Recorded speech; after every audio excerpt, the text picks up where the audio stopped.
A brief voiceover should be placed here that explains what Turning Points is and what this video's goal is to accomplish.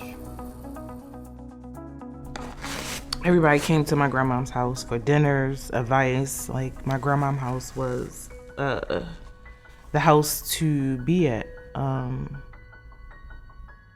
Those were fun days. So the passing of my grandmother was it shook life up for me and my sister, because I thought we were going to be able to live with my favorite Uncle Joe. I feel like everybody has an Uncle Joe in their family somewhere.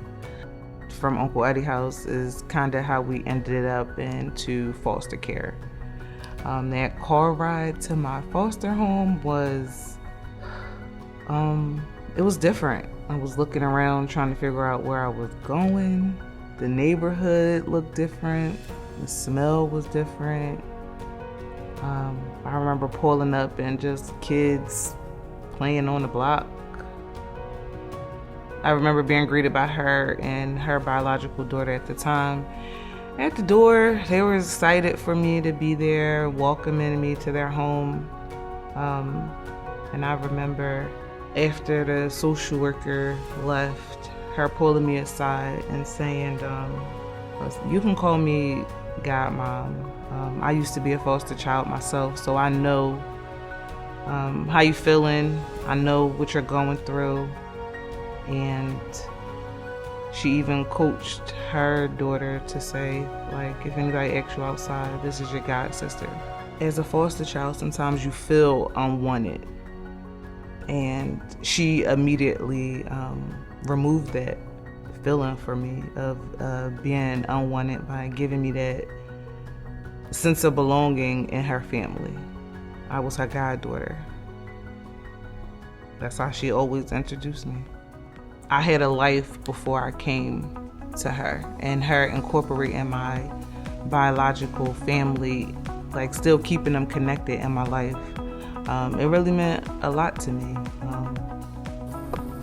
Let's put a voiceover here that explains Turning Point's involvement in placement, new kinship parent resources, and internal operations.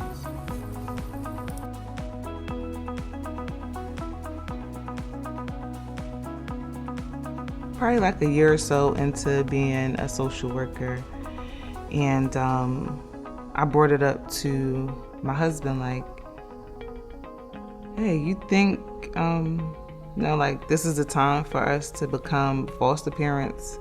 I talked to him about a kid I had on my caseload that I was already interested in, and of course I had to explain it to him like in detail, because my husband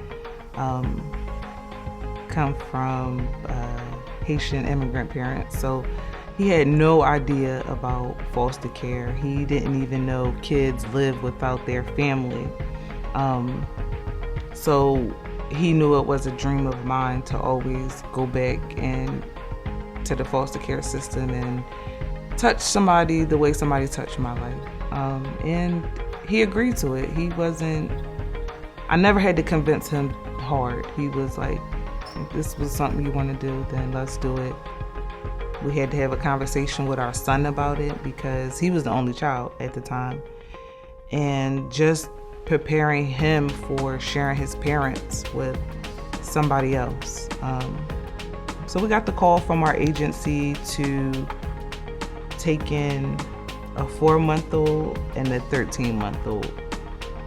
I was very nervous. I didn't feel like, I don't even know why, but I wanted it. But when it came to my door, I was like, all these emotions and feelings came to me. I was anxious, I was nervous, I was doubting myself. And I went to my husband, was like, hey, you think we can do this? He's like, we talked about this. This is what we want. Let's go. Tell them we're going to take them. They are still with us. We are in the final stage of adoption with them. They are 4 and 5 years old now. And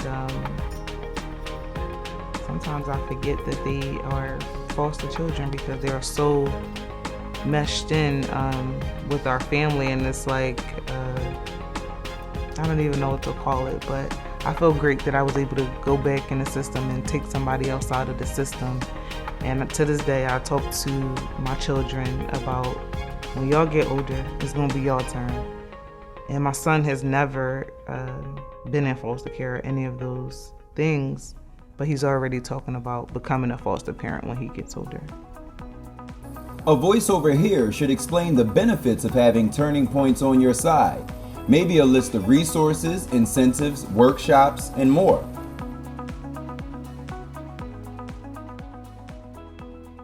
My daughter left the children outside on a cold day. The children were outside with no clothes on, and they called the police. And they went to the hospital, actually. When I got the call from the hospital, it was very difficult. I had to drop everything and deal with another whole lifestyle. And at that point, I knew I would be getting the children. I was not prepared for it. I always say that it took me from my life. My life I was living the life. I had a sports car. I rode a motorcycle. I was into powerlifting.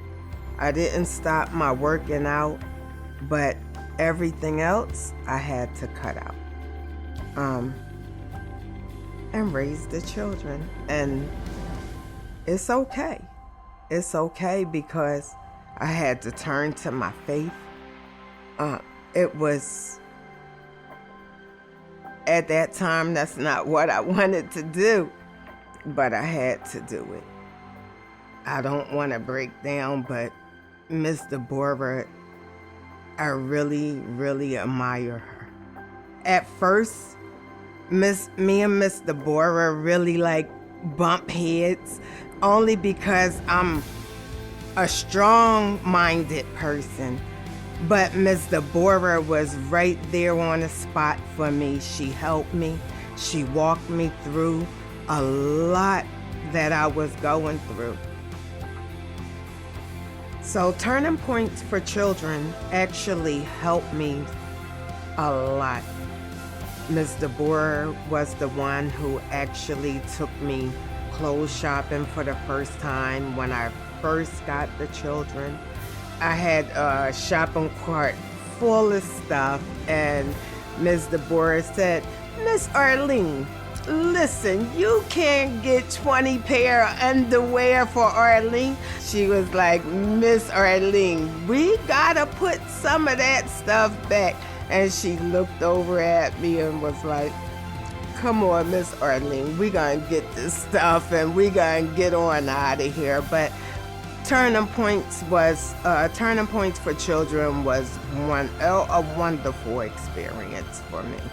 A voiceover here should explain what's different about Turning Points, what to expect short-term and long-term as a kinship parent, how Turning Points can help, maybe an explanation of stats, successes, best practices, web links, sign-up charts, a few answers to frequently asked questions. We still go through challenging behaviors.